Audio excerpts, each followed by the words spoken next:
we're heading to Effutu.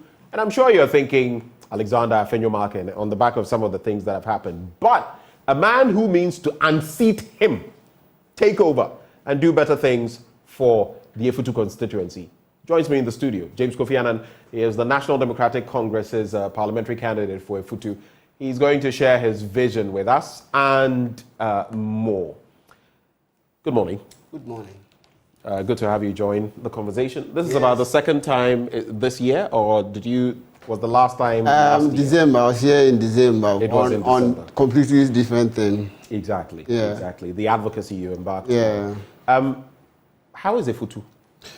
Well, Effutu ordinarily... And maybe I think it's only fitting. When was the last time you were there? I am always there. Okay. I live there. I've lived all my life there. If I'm not around, it means I just travel for... So coming here today, you came literally from Effutu? I came right from Winneba to this place. Right. So I'm always there. I've never left the place. Right. Yeah. What's your constituency like? Well, ordinarily we should, everything should be fine. Ordinarily, we are gearing up for our festival, our Boche festival in May. So, we should be fine. But there are a lot of things that are happening politically which we should all be worried of. And last week, I'm sure you heard of my press statements around the issues that are happening in the Effutu constituency. And I believe that you and I and everyone watching us should be worried about the things that are happening. If the NDC has not restrained itself, I'm sure you would have heard of serious violent confrontation in the Effutu constituency. And why? Well, there are a series of issues, and I'm sure we may have time to go into the details. But let me start with the just ended assembly elections, where we know the assembly elections had nothing to do with the military hierarchy in this country. It's just the police, prisons, immigrations who were supposed to police the elections. But we saw in the Effutu constituency military men coming to brutalize ordinary persons who were just exercising their right to vote for the assembly aspirants. And we heard of issues of a known NPP person who brandished knife. Did you capture this on video or anything? Yes, we have evidence. We report. In fact, even yesterday the case was called in court, where a known NPP person actually pulled a knife on two journalists. One journalist from Nice FM, another journalist from the Radio Gold, and demanded their variables, including money, and warned that he can kill them and nothing will happen to them, to him. And to date, until I held my press conference, this issue never went to court.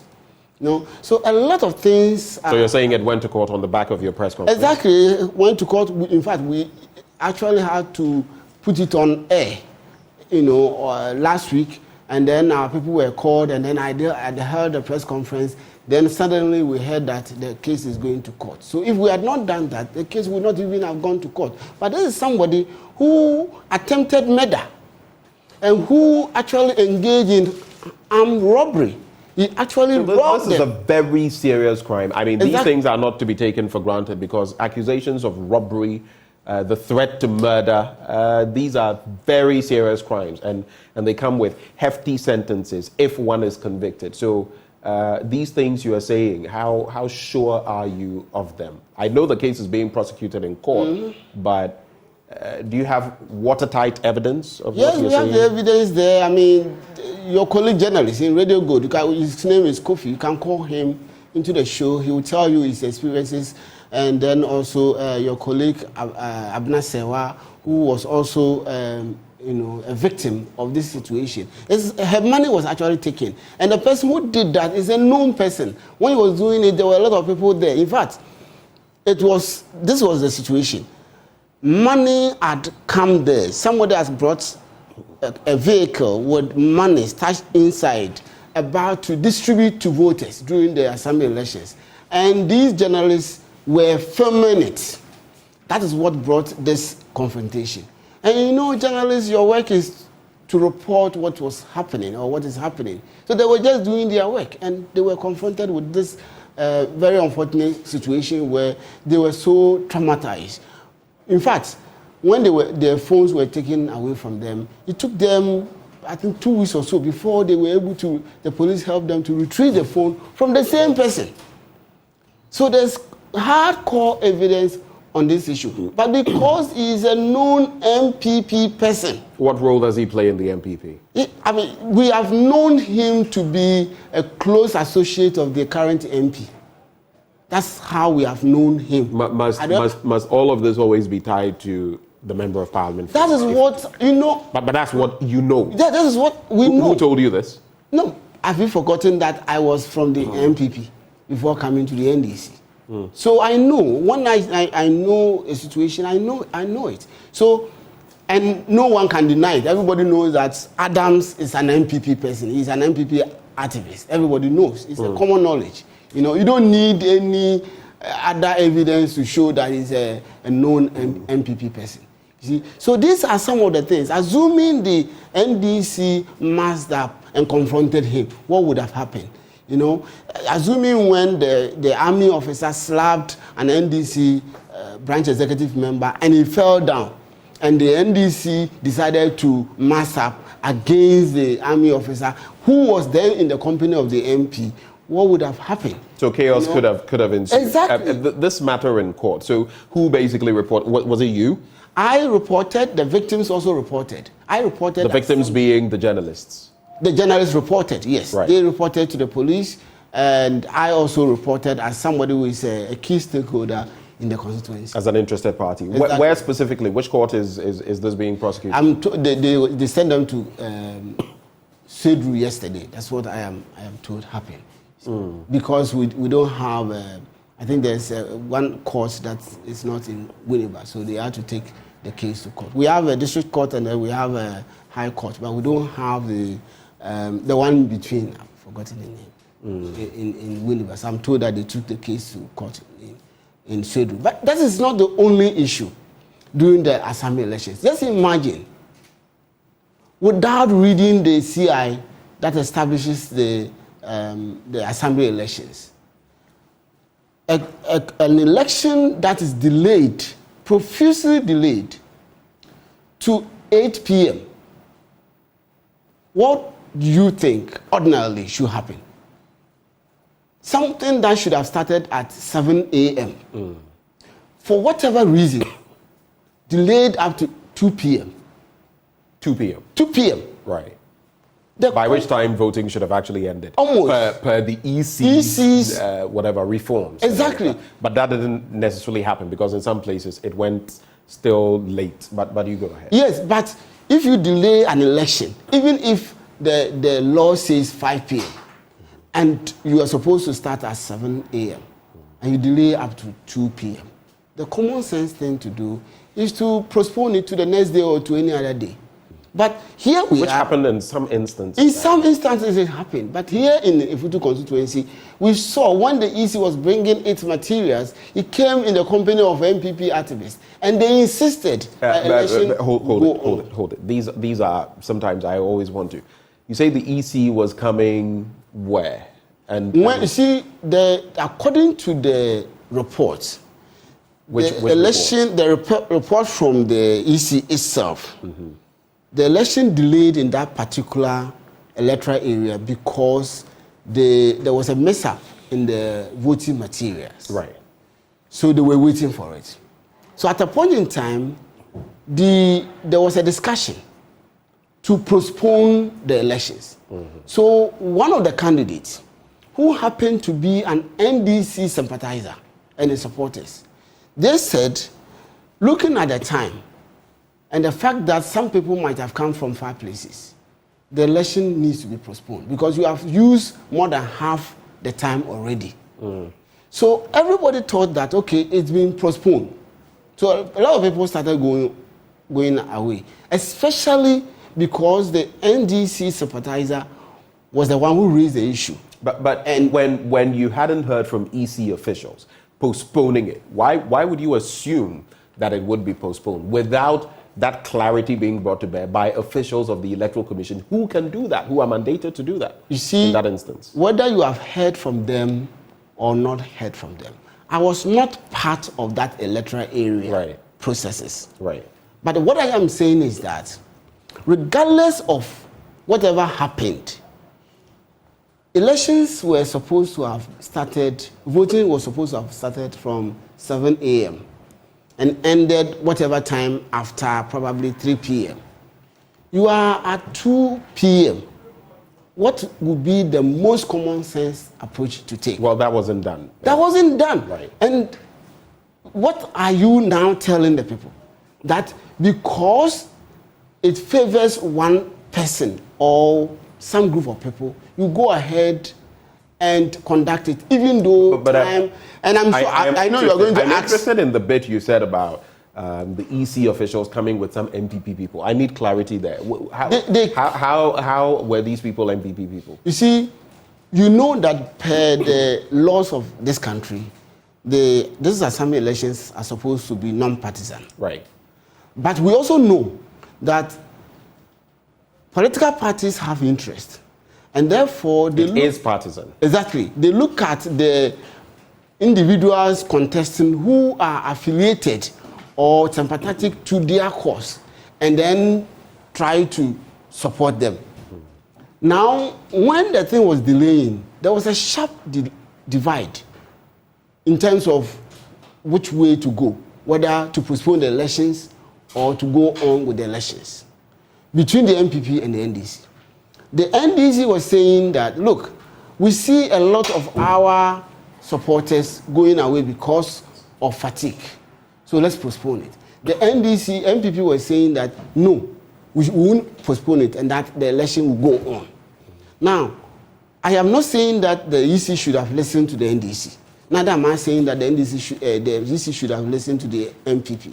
But what I'm saying is that regardless of the opinions of the two parties, the EC should have known that at this point when it is 2 p.m., the most sensible thing to do is to postpone the election. So are you saying by extension, or I mean that the results there were not expressive of the wishes of the people? At all. The whole elections in the Effutu Constituency, as far as this assembly is concerned, is not reflective. And if I have the time, I can take you through why. We can't go through all of that. That would have to be another conversation. But you are interested in the Effutu seat? Yes, I'm interested. You are representing the NDC in Effutu, and you are going toe to toe with Alexander Afenyo-Markin. Yes. Right? Who has now become the majority leader. Yes. That's quite a force to reckon with. You've tried that seat before, right? Yes. You've tried that seat before. And you feel there's intimidation and that you're being harassed in a certain way. Tell us about it. Okay, so there's no seat that is not winnable by any of the parties in this country. Although I don't think I suggested that, but yes. I'm just saying that it's a tall order. It is not a tall order. If we are playing by the rules, this is a seat for the NDC. NDC has held the seat 4 times. The NPP has held it 3 times. I mean, 4 times also, because we had the OCJ announcing the seat in 2004. So the NPP has also announced the seat 4 times. So which means that seat can be won. There's a balance. Exactly, by anyone. And it doesn't matter whatever position you hold. Remember that the last time the NDC held the seat, it was being held by a cabinet minister. And the cabinet minister lost. There was a majority leader in parliament in Tema who lost a seat whilst he was a majority leader.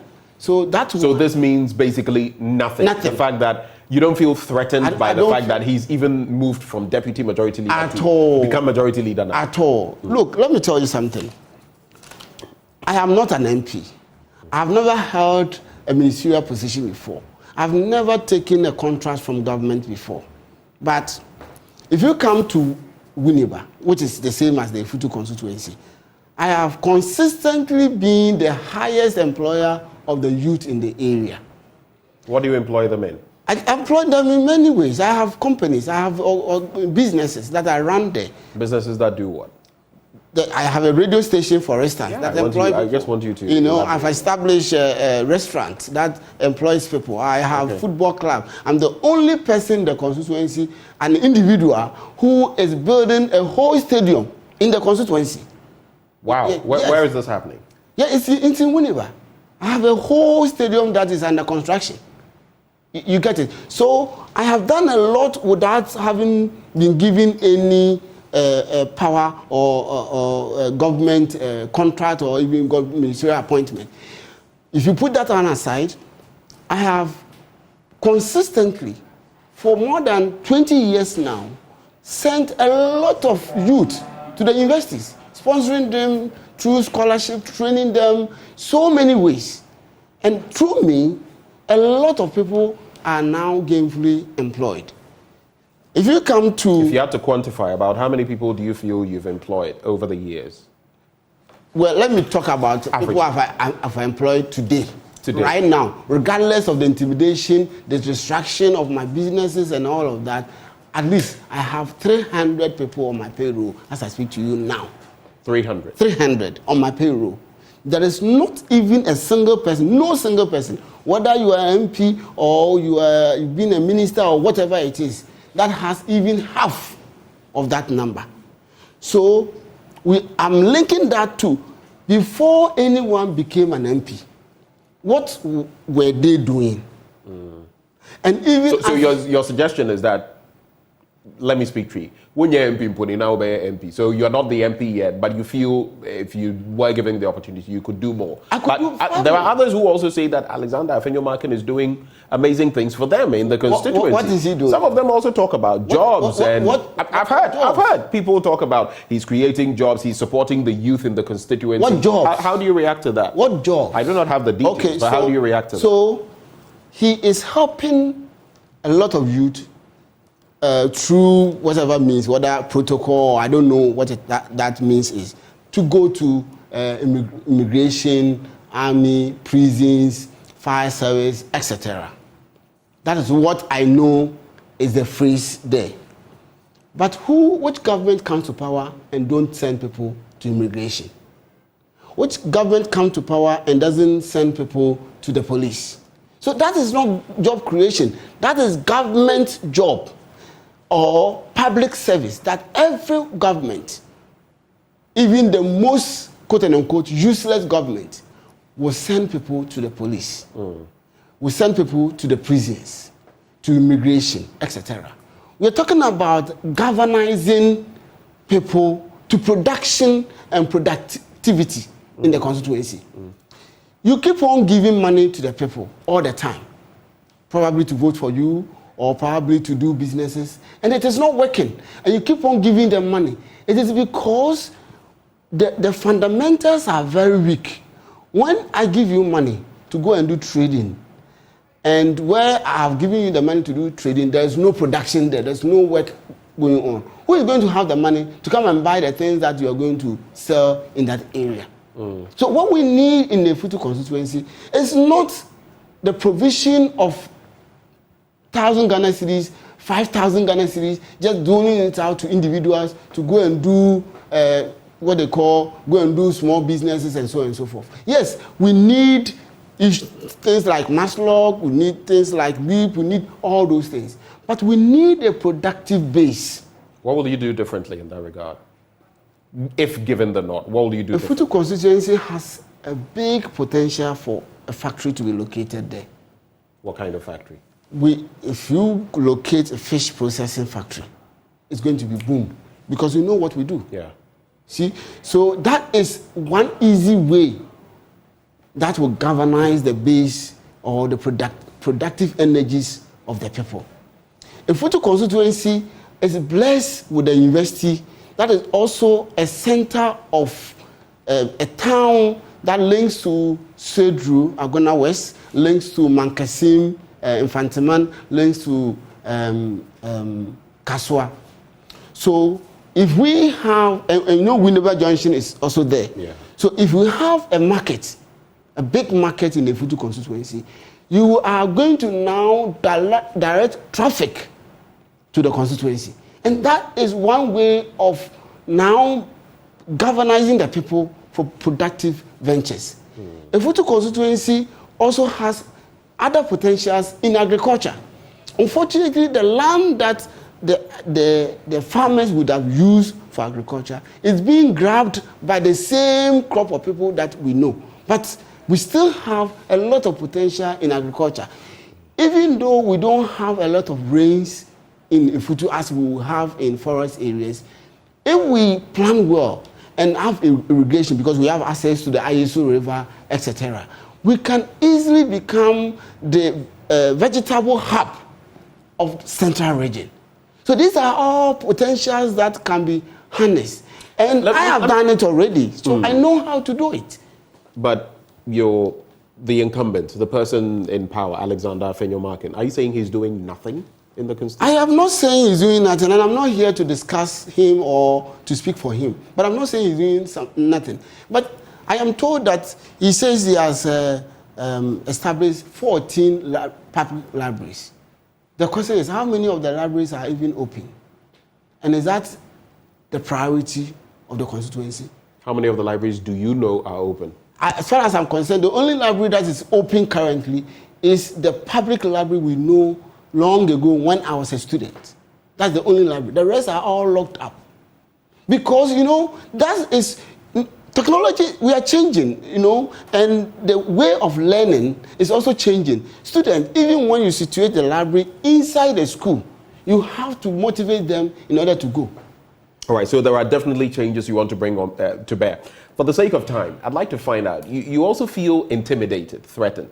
You speak of things that have happened to your billboards in recent times. Tell us a bit more about that. Yes, that's one of the things that I spoke about in my press conference last week, that the NPP, through the District Assembly, is engaging in extreme provocations, where even though I have paid for billboards, they have persistently and consistently cut down nearly all my billboards that I use. The billboards were supposed to be commercial, but I also used them for my campaign. They cut them down.